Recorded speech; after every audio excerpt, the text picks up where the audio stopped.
আমি থাকতে তুমি ভয় পাচ্ছ কেন? আমি থাকতে সে অনেক উন্নতি করছে।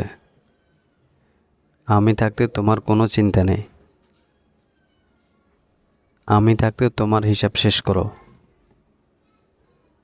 আমি থাকতে সে কিভাবে নির্বাচনে পাশ করছে। Hello viewers, welcome to my channel English now and then. আজকের ভিডিওতে আমরা এই সেন্টেন্সগুলোর ইংলিশ ট্রান্সলেট করা শিখব। তার আগে আমরা দেখিনি এই সেন্টেন্সগুলোর মধ্যে কোন পেজটি বেশিরভাগ রয়েছে। আমরা এখানে দেখতে পাচ্ছি এই সেন্টেন্সগুলোর মধ্যে কমন যে ফ্রেজটি রয়েছে তা হলো আমি থাকতে, এবং এর জন্য আমরা ইংরেজিতে ব্যবহার করব ইন মাই প্রেজেন্স। আরও ভালোভাবে বোঝার জন্য আমরা একটা স্ট্রাকচার ব্যবহার করতে পারি, এবং স্ট্রাকচারটি হবে এরকম: sentence then in someone's presence, এবং এটাকে আমরা অন্যভাবে বলতে পারি in someone's presence and then sentence. Now take a look at some example for better understand. Before that, if you are anyone in this channel, please subscribe my channel and press the bell icon to get interesting video like this. So this is the first one of this video. আমি থাকতে তুমি ভয় পাচ্ছ কেন?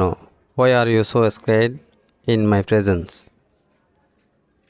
এবং এটা কোনোভাবে বলতে পারি in my presence, why are you so scared? আমি থাকতে সে অনেক উন্নতি করেছে। He makes so improve in my presence.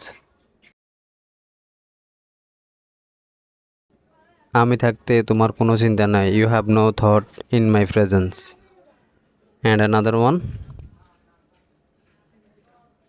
আমি থাকতে তোমার হিসাব শেষ করো। Complete your account in my presence. And also next one, আমি থাকতে সে কিভাবে নির্বাচনে পাশ করেছে। আর এই সেন্টেন্সটি আপনাদের জন্য। That's all for the videos. Hope you are enjoying this video. Till the end, please do like, share and comments. Never mistake to subscribe the channel. Thank you once again. See you next video. Till then, Allah Hafiz.